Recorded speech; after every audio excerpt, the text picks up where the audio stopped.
afternoon, and welcome to Jeff and the Rabbi.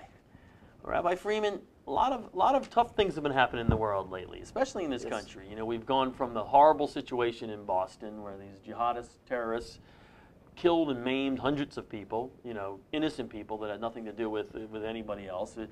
Then you go into Ohio, what we heard was last week in Ohio, where these young girls were kidnapped since they were kids for 10 years, chained up, collars around their necks, sex slaves, horrible situations. And even this situation in, this woman in Arizona seems innocent enough. Accidentally killed her husband by stabbing him, her boyfriend, stabbed him 35 times, shot him at one point, and then I think almost cut his neck off. But, you know, so all these horrible situations, which really accidents will happen. It's either that or it was suicide, we weren't sure. But it was a tough situation. But the question remains, you know, and this is obviously a timely discussion, about the death penalty. Do these people deserve death? What does the Torah say about death? And even like another side to it, because I was thinking about this last night. You know, we talk about the death penalty, and I understand there's a lot of people out there that are against the death penalty, and I even understand the reasoning. But what kind of confuses me a little bit, these same people that are against the death penalty, let's take the situation in Boston. They catch one of the terrorists, they bring him into the hospital, they go in to interrogate him, and before we have a chance to interrogate him, which obviously for good reason we want to interrogate him, in comes the judge, even before it needed to be, reads the guy's Miranda rights. Now, by law in Boston, they had at least a couple days, maybe even weeks before they had to Mirandize the guy if they wanted to use this information. And if you didn't want to use this information, which I think we had enough information right now to try this guy and sentence him. He was on video. We have films. He admitted it to people that he was the terrorist. We didn't even need to Mirandize him, and we could have, by interrogating him, saved many lives. So these same people, and this is just a little thought, who are so compassionate, I understand that they don't want to kill somebody, insisted that we're not able to interrogate this guy that maybe would save hundreds of more lives. So I'm trying to think, you know, while we're talking about the death penalty, should we also be talking about the psychology of the people that are against the death penalty? Is it more than just that they're compassionate people? You perhaps didn't know it. Oh. But you just quoted, or you were struggling with, a rule in the Talmud. Well, you know, I'm a Talmud type guy. Talmudist right here. Yes. So it says in the Talmud that he who is merciful to the cruel will ultimately be cruel to the merciful. Wow. That was my next line. I was about to say that. You took it right from me. Right. I hate when you take my lines in the show. Stepping on my lines. But yeah. Okay. But you see, that's the thing. You know, you have to know when to be cruel, and you have to know when to be merciful, and misapplication of cruelty when you need to be merciful, or mercy when you need to be cruel. There is time to be cruel, and time to be harsh, I should say, and a time to be soft. And if you misapply them, then it ends up that you get so perverted that you end up actually being cruel to people that deserve mercy. And that kind of sounds like the situation we might be in. Right. It's pretty serious, because in the way I break it down, I see there are two reasons for a person being opposed to the death penalty, and for this country being opposed to the death penalty. Less and less states applying the death penalty. Even in states where they applied, it's applied very, very rarely. Other than Texas, I don't know what's going on in Texas, but you know, other than that, they're used to it there. But it's interesting because there are two reasons why a person would be opposed to the death penalty, and the way I understand it, one of them is the salvation of this country, and the other is the ruination of this country. Okay. How do you like that? That's as the dichotomy is as wide. That's about as wide as you can get there. Okay. So there's two reasons why we might not want to have death penalty. Number one is that, how do you know you're not making a mistake? And that's a valid concern. That's pretty, you know, we know you for a can correct fact. Other mistakes. You can't That's correct right. this one. Right, and we know for a fact that mistakes have been made, which means innocent people have been murdered. Actually, you could say executed, but murdered by society. That we, as a group, got together, took an innocent man, and killed him. And you know, that's bad. That's tough for society to live with. That is bad, bad. And you can see how a society might say, that we just can't take that risk. It is such a huge risk that we might have to err in the other direction, but, you know, like way away from that, because how can we have the blood of an innocent man on our hands? And we know that that has happened. That's a fact. It definitely has. Right? That's a very good point. Right. Certainly when they find out this guy's sitting on, just another one of these stories, guy's been sitting on death row for 20 years, and they find out DNA is like, can't be him. Right. Yeah. So, you know, we are very guilty. I don't know how you make it up to the guy. Of course, he has to be compensated, but how do you give him back 20 years? Definitely the dead guy. It's hard to make it up to him. Right. That's for sure. Right. Now, let's go the other direction. There are some people that are opposed to the death penalty for a different reason entirely. They're opposed to the death penalty because no matter what a person did, who are you or who are we to say that his life should be taken? He has a life. We have no right to take away another person's life, regardless of what he's done, because what he did is done. You know, if you could prevent him from perhaps doing the crime, maybe that would be great. Right. But what he did is done, and going forward, what will it do? What will it accomplish to take away more life? Just because some life has been lost, what do you accomplish by taking away more life? And it just, you dirty your own hands, because now you killed, now you have blood of another person on your hand. I have a tougher time with that argument. Now, I believe that the first argument that I made might very well be the salvation of a society. Because if you have a society, and we know they've done this so many times in so many places, you know, the powers that be, a crime is committed, the powers that be, they go out, they grab some guy, they say, okay, we'll pin the crime on him. Right. You know, maybe, you know, he's a minority, or he's someone that the state doesn't like. Right. And we find out that, oh, he's a murderer, has to be executed. How convenient. Right. And we know that this has been used and abused. So a society that says, we don't want to take that chance, is a very healthy society. You know, it's a society that says, we recognize the fact that this guy's a criminal. However, we can't take chances because we don't want to get carried away and start killing innocent people. That shows some backbone in a society. Going the other direction, to say that we can't kill someone because the crimes, that no matter what the crime they've done, it doesn't justify killing that person, that society has completely lost its way. I agree with you there. And that society is headed for ruination because it cannot survive unless the society can stand up and say, this is wrong and it's intolerable, and we are so revolted by it that we, as a group, if we're absolutely certain, are going to destroy the perpetrator of this crime, because it's just so revolting that we cannot continue without taking action.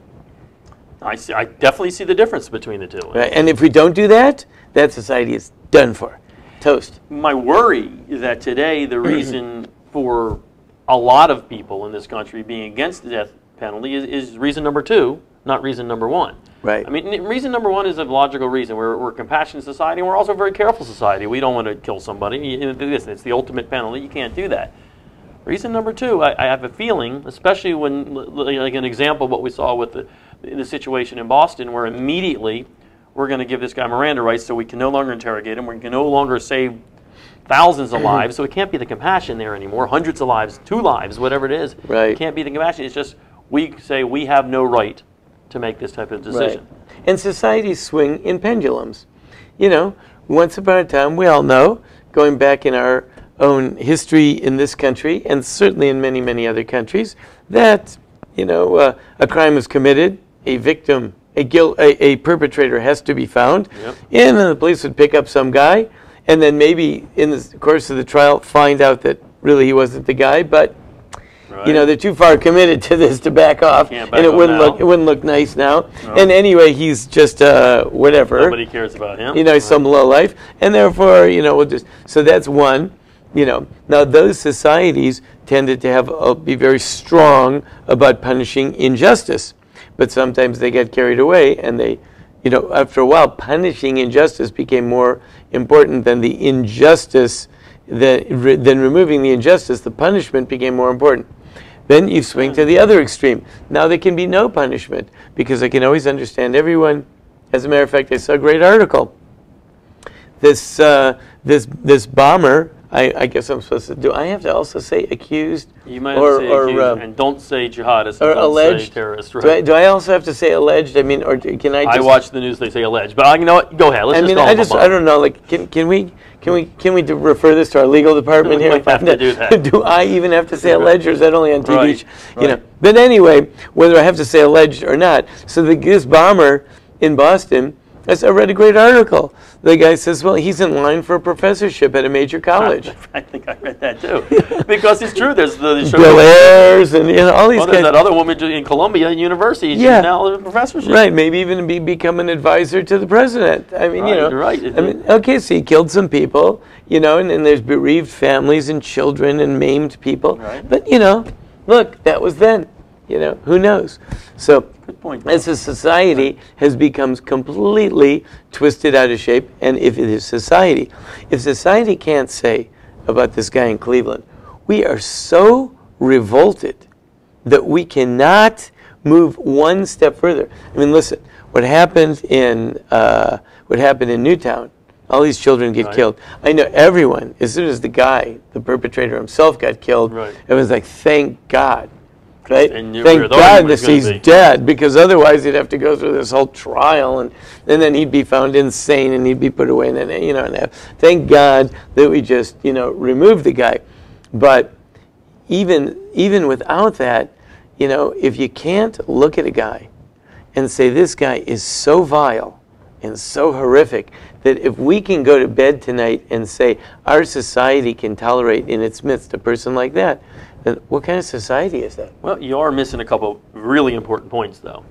This guy probably was beaten as a child. That's right. They probably was rejected. His mother didn't love him. His mother didn't give him the love that he needed. And in fact, there was probably a bully somewhere in his past. As a matter of fact, I just read a headline. I didn't read the article. I saw a headline, and the headline said that they've done some tests on him so far, and he's classic. His persona and everything is classic. There you go. Well, classic, in order for it to be classic, that means like you have to have a whole bunch of them. That means that they've done a lot of interviews with a lot of these guys. So that means there's a lot of these guys around, and it's classic. Well, if it's classic, then obviously he is a product of a society. So, because how do we produce a classic? Right. How could it be a classic? Now, you would hope that that you would have wanted the psychiatrist to come back and say, wow, never seen anything like this. This is like the most bizarre thing. You say, well, thank God, right? But no, he's classic. Classic, my gosh. So obviously, then either we say, well, we got to start like erasing this from society, or what will happen is, if he's classic, then obviously we are producing that. Now, I'm not saying that there are not ills in society, but maybe the first step that we have to take to erase that classic behavior, to make it not classic, to make it an aberration, is to say that we think this is disgusting. And if this, regardless of what the circumstances are, it just cannot be tolerated. And I'll give you a great example. In the Torah, there's a prohibition against bestiality. Right. It's prohibited. Now, if a person has relations with an animal, the person is of course put to death. But so is the animal. Okay, that's tough right there. They say, well, Paul, what did he do? Just a plain old, an ox. It's not his right. fault. I was going to say dumb ox, but then someone will get on me because how can you knock the poor ox, compared to other oxen? And they're so smart. And anyway, but he's just a dumb ox. And what did he do? And you're killing him? How stupid does that look? You're executing an animal. A bunch of people get together, sentenced to execution. They go out and execute him. How stupid does that look? And the answer is, the Talmud explains very simply. You cannot have this ox walking in the street and people saying, that's the ox that so-and-so had relations with. It's the society that has that is sick.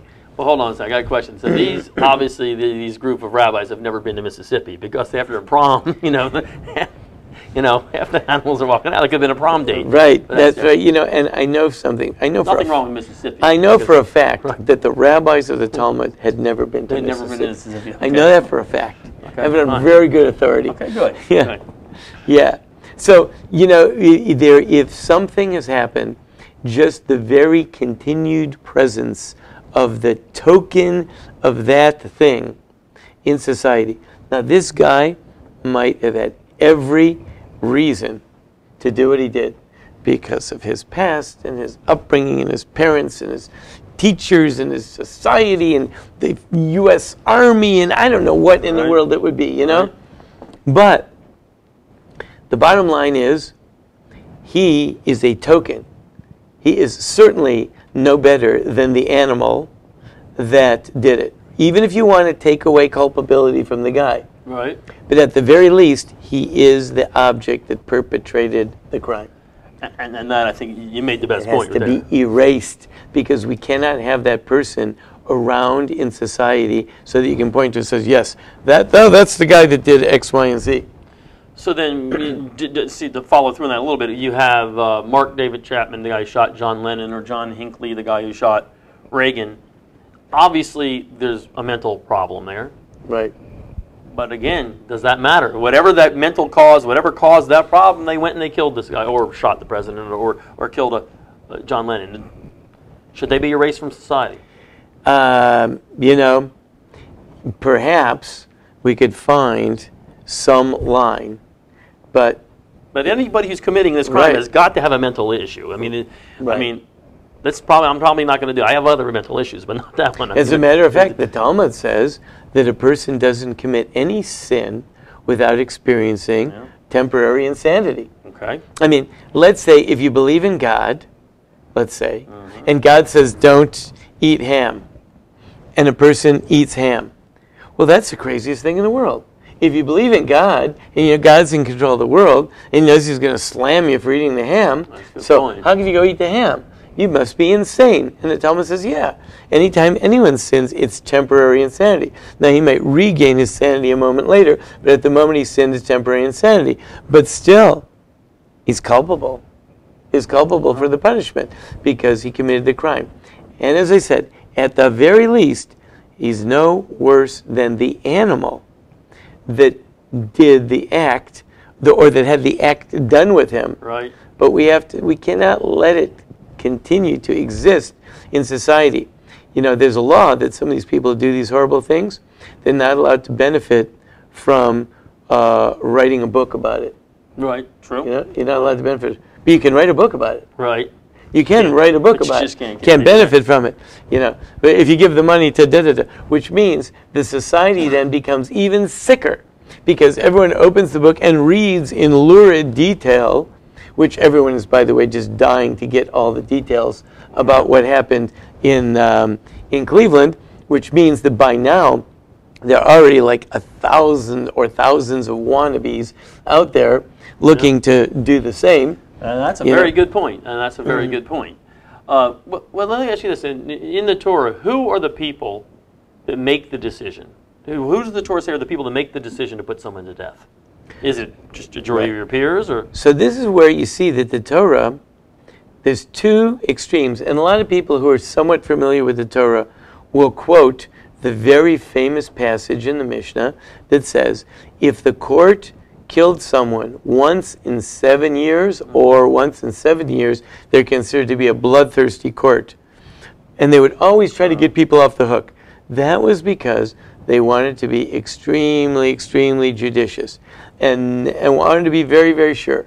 And if there was any faint element of doubt, they didn't want to kill anybody. And that's even back in those days. Right. That's very interesting. However, what people are much less familiar with is that the Talmud also has passages that talk about the fact that when the sages, when the Sanhedrin, the High Court, determined that someone was a menace to society, right, they would eliminate him. They would eliminate him. And oftentimes they wouldn't actively kill him, but they would passively kill him. Put him in jail, starve him, and then have him eat oats. Oats? Oats, yes. That's a bad thing to eat when you're starved? Well, when you're really starving, so you eat a lot of oats. Then they'd give him, your stomachs, they'd shrink until the stomach is really small. He'd eat a bunch of oats. He'd be very thirsty. Get super thirsty when you eat oats. So you'd give him a big thing of water to drink. He'd drink, the oats would expand, and that would be the end of it. But basically what they did was, they wanted the guy, they didn't want to kill him, but they wanted to be sure that he got killed. And in truth, if that wouldn't work, and if they weren't able, they would wipe him out, because there was always the judicial prerogative of eliminating a menace to society. And sometimes that has to be done. Well, and I understand. Does the Torah specifically say where, even with murder, we shouldn't kill someone? Obviously our court system does if he's mentally insane, if we rule him mentally insane, if there's other issues. Does the Torah provide for those issues? I mean, clear-cut murder, does the Torah provide for anyone? The Torah puts it in the hands of the court. And gives latitude to the court to make extrajudicial decisions. Right. Also gives latitude to the king. So remember, we're a monarchy. Right. And the king can step in oftentimes above and beyond the court. It's very interesting. We have a court system, but the king also has judicial ability under the powers of the king to execute someone.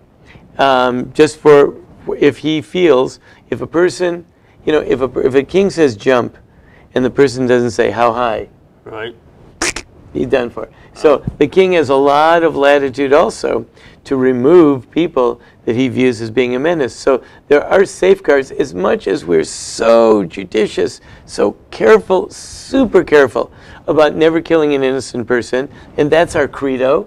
We want to be very, very careful.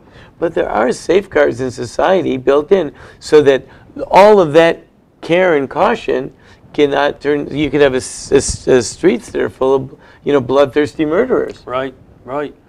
Well, then how does the Torah judge those? I don't mean judge them as in put them in jail, but how does the Torah judge those who do not, like today, that would not believe in the death penalty? Even though clear-cut murder, we can't put this guy to death. So, again, depending why, if a person really feels, there was actually two. I'll give one other excuse. There are two acceptable excuses. One is we're afraid of making a mistake. But let's say it's beyond right, any possible reasonable, doubt. So, the person is by his admission, by everything, So, okay, maybe we don't even accept admissions, to tell you the truth.